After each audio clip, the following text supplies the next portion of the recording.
Porque, no fundo, essas Olha, se coisas não são. rolasse, meu irmão, eu topo. Eu topo. Assim, quais são os mais tradicionais? Os caras estão cogitando não ir em um dos mais tradicionais, que é o primeiro, que é o da Band. Os caras estão. Isso é uma Em das coisas todos, né? Eles mais estão cogitando absurdas. não ir em todos, né? Então, isso é uma das coisas. Tem. Esse é o maior desrespeito É, que o Lula e que o Flávio podem cometer na sua cara. Assim, o cara te roubar. Porque, assim, é você contratar um cara sem esse cara participar da entrevista de emprego, meu irmão. exato. Puta que. Assim, com todo respeito, é uma das coisas. Assim, é um absurdo Né? a gente achar que, assim, ó, vamos lá, vamos fazer uma análise política aqui, sei lá, um troço. Vamos pensar aqui um pouco, tá? Se fosse uma situação diferente, eu até engoliria. Vamos lá, o Lula vai ser. Todas as pesquisas estão indicando que o presidente vai ser reeleito no primeiro turno, tá ligado? Se todas as pesquisas estão indicando que o presidente vai ser eleito no primeiro turno, eu ainda acho escroto não ir, mas mais da metade da população tá avalizando, sabe? Não é o caso. É o contrário. Aqui, essa eleição, eu sei que isso daqui é um clichê e um chavão, mas essa eleição, ela é decidida, ela pode mudar muita coisa, porque pode acontecer, pode Vorcaro falar, entendeu? É. E essa candidatura do Lula está apoiada no fato de que o outro candidato é o Flávio. Se o Flávio derrete, o Lula ele fica um pouco mais exposto. Tem inclusive pesquisa mostrando que no segundo turno E cai. vice-versa, né? Quer dizer, se Exatamente, e por alguma vice-versa. ocasião Exatamente. o Lula derreter, o Lula não puder se candidatar por algum tipo de problema, você tem uma reviravolta muito grande aí no tabuleiro, né? É óbvio que eles têm que debater, é óbvio que precisa haver esse tipo de enfrentamento, é o básico, qualquer pessoa passa por prova, dinâmica de grupo, entrevista, para conseguir qualquer emprego. Imagina o cargo que vai ditar os rumos Porra. de um país inteiro. Então, assim, essa a sensação de que no Brasil existe uma casta que domina o sistema, que tem seus meios de comunicação, a sua capilaridade, a sua máquina de propaganda, e a partir de determinado momento em que isso já está muito consolidado, não tem mais que prestar contas para a sociedade, não tem que ser transparente, não tem que dar É. explicação, e isso é podre, é uma espiral de degradação institucional da República como um todo. Então, assim, eu concordo plenamente com a sua indignação, mas o mais vexaminoso é que haja grupo de tietes, de fãs de política que legitimam tudo isso em prol da chegada ao poder do seu líder. Muitos dos quais porque terão algum tipo de boquinha, algum tipo de vantagem se a liderança do seu grupo tiver poder para distribuir, né? Boquinhas, verbas, etc. Cara, assim, é estratégia política, mas pra mim, pra mim é covardia, entendeu? Pra mim é tipo, cara, o Sem cara dúvida. ir o Lula pode não ir nos debates. Os caras realmente podem, mas não é uma questão de se o cara né, obrigado ou não. É uma questão de, meu irmão, Questão moral, de honra, né? porra, é isso, é isso. E outra, não, mas o Bolsonaro não foi na última. Cara, goste você ou não, o cara tomou uma facada, então ele tinha uma Sim. boa desculpa. Qual é a boa desculpa, né? Pra não ir nos debates esse ano? Qual é a boa desculpa? Eu tô trabalhando. Tem uma. Já estão dando alegações assim para não comparecer Tô em trabalhando. sabatina. Não, tem agenda e tal, não sei. Pelo amor de Deus, cara. Não sabia que ia ter o debate esse ano? Não sabia que ia estar em campanha. Não sabia, novidade. Cara, eu tinha esquecido, marquei uma parada pro dia. Todo mundo sabe quando é o debate, cara. Pelo amor de Deus, pô. Todo Exatamente. respeito. E aí você tem a covardia dos dois lados, porque o Lula não quer ir, porque está em primeiro lugar, está ciente de que tem uma vaga no segundo turno, acreditando pelo menos, né, de acordo com o resultado das pesquisas, e a campanha do Flávio diz que se o Lula não for, então ele não vai. Quer dizer, tenta jogar a responsabilidade por outro lado, o que é tão ridículo ou mais, né? Entendi. Só vou se o Lula for. Só vou se o Lula for, como se eu só tenho a discutir com ele. E no fundo é isso que você falou, é uma covardia, porque assim, um precisa se limpar na sujeira do outro. Então, se não tiver o outro para ele se limpar na sujeira, a sua sujeira vai ficar mais exposta. As suas asneiras vão ficar mais expostas, porque você não tem a do outro lado para ficar apontando.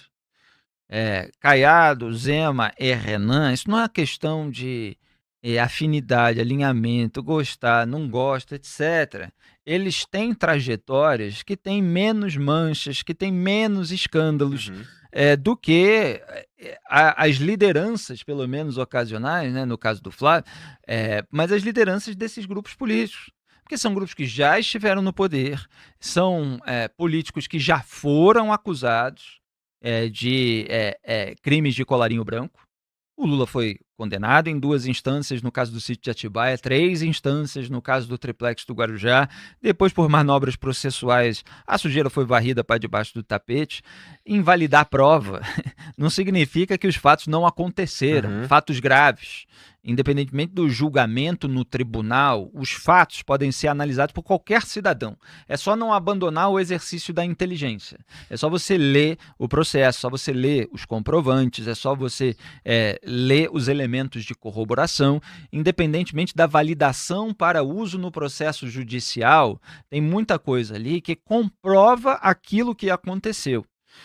Da mesma forma no caso das rachadinhas do Flávio Bolsonaro. Você tem um monte de provas sobre práticas que são absolutamente indecentes. Tá, o tribunal decidiu que não podia quebrar esse sigilo. Sabe, quando você quebra o sigilo, você revela fatos objetivos. Você revela dados, números, etc. O tribunal decidiu, não podia ter quebrado, não podia ter revelado isso aí, então essas provas não podem ser utilizadas. Bom, isso é por uma questão judicial, não quer dizer que aquelas provas não provem a prática.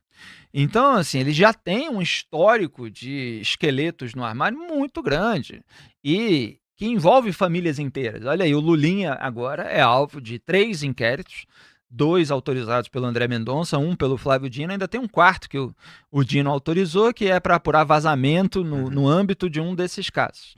Não sei se vai respingar no Lulinha, mas são 4 envolvendo o caso dele, 3 diretamente sobre ele.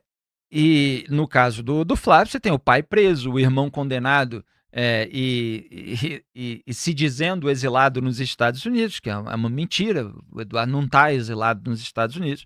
O Eduardo foi para os Estados Unidos quando havia simplesmente um pedido Lindbergh Faria do PT, sabe, para que ele fosse preso e tal, um pedido que foi rejeitado depois pelo Ministério Público. É conversa fiada para massa de manobra, né? Não, eu sou perseguido e tal. Aliás, foi boa a resposta do Kim Kataguiri para o Eduardo, né, quando ele disse, olha, então você fica aqui, se você está se sentindo perseguido, fica aqui e seja preso pelos seus ideais. Por que você vai fazer? Se você está lutando pelos seus ideais, etc., bom, então se coloque aqui, seja preso, mostre que você defende tanto aquela... Não, o cara sai correndo no primeiro pedido de um rival político, que não é órgão de fiscalização e controle, né? Mas então, Eduardo, condenado aqui no Brasil pelo STF a 4 anos e 2 meses de prisão por coação no curso do processo envolvendo o pai. Então, assim, sabe, são vários escândalos dos 2 lados. E o Ronaldo Caiado estava dizendo hoje, você já me viu em rachadinha? Você já me viu em mensalão? E, de fato, não se viu o Caiado em rachadinha, não se viu em mensalão. O Romeu, goste ou não dele, concorde ou não com o que ele pensa, com as suas propostas, isso é uma questão de fato objetivo, porque tem muita gente que é apaixonada politicamente e ela não entende essa diferença. O Romeu Zema, ex-governador de Minas Gerais, o Caiado Goiás, né, o Zema Minas Gerais, também não tem um histórico de acusações, de denúncia contra ele, por órgãos de fiscalização e controle nesse sentido. Renan Santos tampouco. Pode discordar das ideias Claro, à vontade, né? Quem fez governo pode fazer oposição à vontade. Claro. Achar que foi mal e tudo mais. Mas não dá para dizer que não dá para chamar de criminoso. Né? No fundo você está proibido de chamar qualquer um de criminoso, né? Porque no Brasil tudo isso é varrido para debaixo do tapete e você não pode, né? Estou falando aqui genericamente, sem me referir a nenhum indivíduo específico. Mas no Brasil, em razão de uma série de anulações, muitas vezes você não pode chamar o ladrão de ladrão.